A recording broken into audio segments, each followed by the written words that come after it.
Have you ever felt like the world was pushing against you? Maybe it was a mean comment from a coworker, a cold look from a stranger, or a harsh word from someone you love.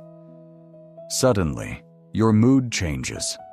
Your chest feels tight, your mind starts racing, and you spend the rest of your day replaying that moment over and over again. We have all been there. We often lose our peace not because of what happened, but because of how we reacted to it. There is a secret that many people never learn. The person who controls their reaction is the one who truly owns the moment. If you can stay calm inside, you will always win the situation outside. Today, I want to share a story about a young man who learned how to stop carrying the weight of the world on his shoulders. This story will show you how to find quiet strength in a noisy world. And please, stay with me until the very end, because I will share a simple daily practice that can help you let go of the emotional burdens you might be carrying right now.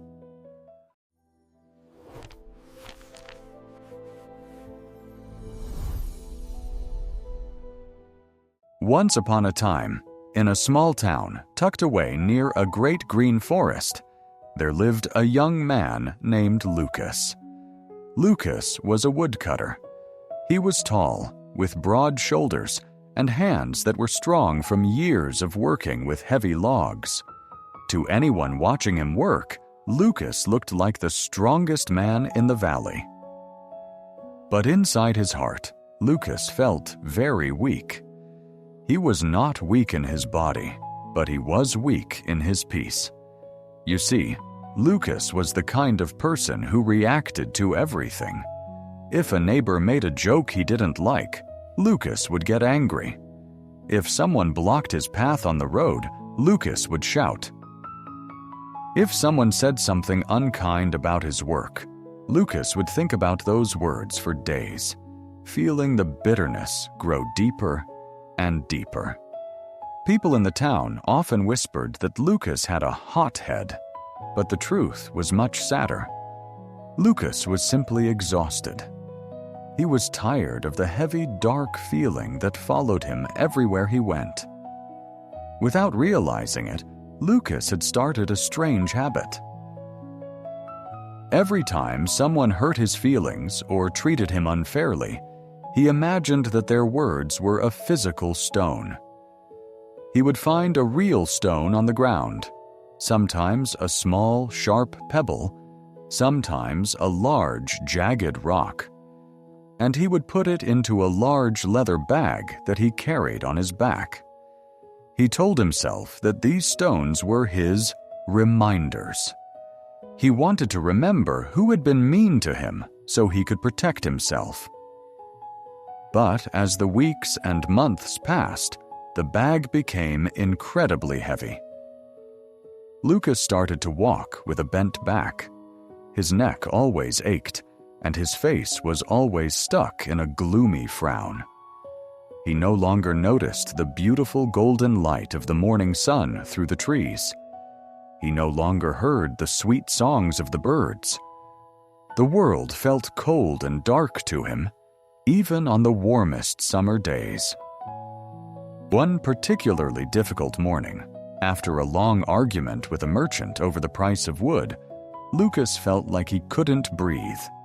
His heart was pounding with anger, and his bag felt heavier than ever. "I need to get away," he muttered to himself. "I need to find some peace." He decided to hike up the steep trail that led toward the high, misty peaks of the mountains. The air was crisp and fresh, and the sky was a deep, clear blue. The wind moved softly through the tall grass, but for Lucas, the hike was a struggle. Every step was painful because of the weight on his back. His legs shook, and sweat poured down his face. He felt like he was carrying a mountain of his own. After climbing for a long time, He reached a spot where a clear, cold stream flowed over smooth rocks.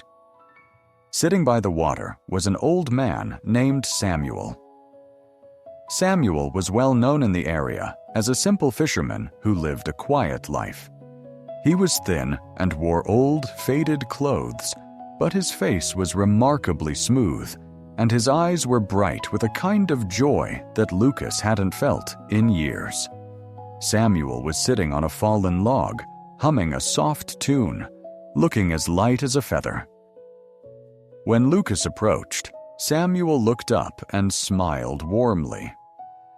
"Good morning, young friend," Samuel said in a voice that was as calm as the water. "You look like you were carrying the weight of the entire valley on your back. Why not sit for a moment and rest?" Lucas groaned as he slumped down onto the grass, letting the heavy leather bag thud onto the ground. "I am tired, Samuel," Lucas admitted, wiping his forehead. "I am carrying so many stones. Life is hard, and people are cruel. I have to carry these so I don't forget the lessons they taught me." Samuel looked at the bulging bag and tilted his head. "Stones? What lessons do they hold?" Lucas opened the bag, showing the collection of rocks. "This sharp one is a lie my friend told me," Lucas explained. "This big, heavy one is the insult from the merchant this morning. This cold, gray one is the way my neighbor looked at me last week. I keep them all. They belong to me now." Samuel watched him with quiet, compassionate eyes. He reached down into the stream and picked up 2 small, wet stones. They looked exactly the same. He held them up in the sunlight. "Look at these 2 stones, Lucas," Samuel said. "They are the same. But watch." Samuel tossed one stone back into the middle of the rushing stream. It splashed and disappeared into the water. "The person who hurt you is like that stone I just threw," Samuel explained. "They said their words, they did their action, and then they walked away. Their stone is gone. It is at the bottom of the river, forgotten by the current. That person feels nothing. They are moving on with their life, light and free." Then Samuel held up the second stone and placed it firmly in Lucas's hand. He closed Lucas's fingers around it. "But this stone in your hand, this is your reaction. You saw their stone on the ground, and you chose to pick it up. You chose to put it in your bag. You chose to make it yours.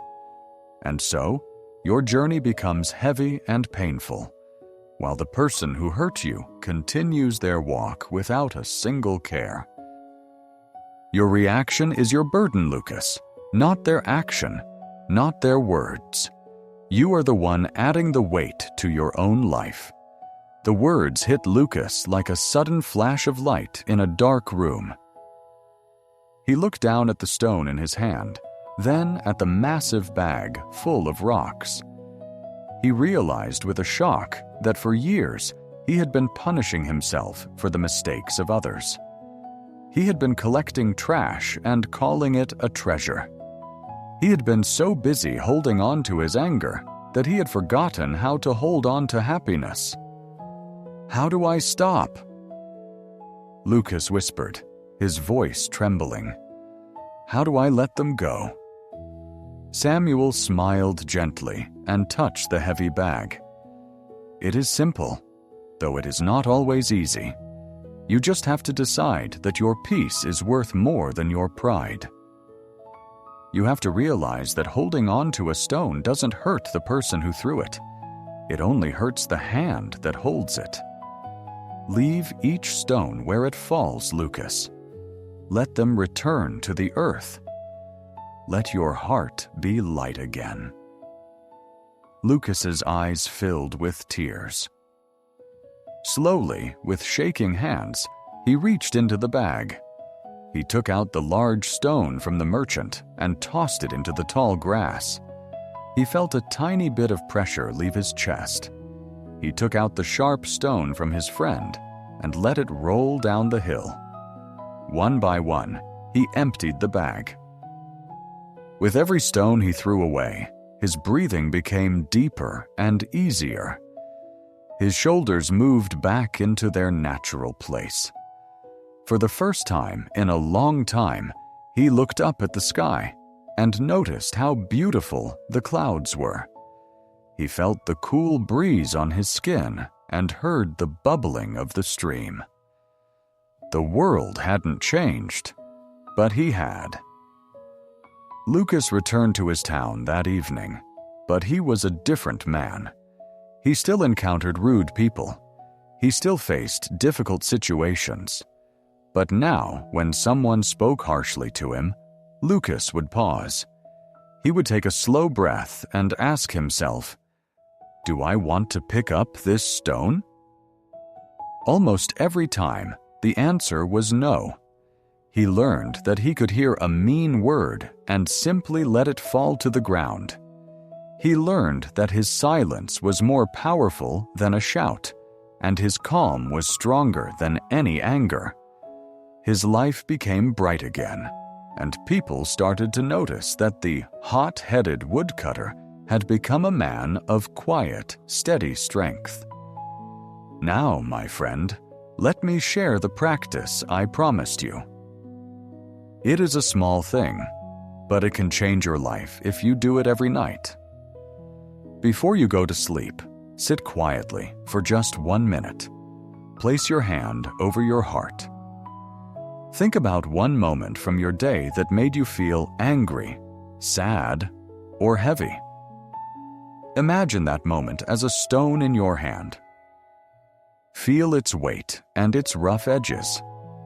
Then, whisper to yourself, "This stone does not belong to me. I choose to leave it here." Imagine yourself placing that stone on the ground and walking away. Do not take it into your dreams. Do not take it into tomorrow. If you practice this, you will find that your heart grows lighter and your mind grows clearer. Remember, we cannot choose what others do, but we always choose what we carry. Peace starts the moment you decide not to pick up the stone. If this story helped you today, please like this video and share it with someone who might be carrying a heavy bag of their own. Don't forget to subscribe to our channel for more stories to help you find peace and strength in your daily life. Until next time, walk lightly and react wisely. Your reaction is your power.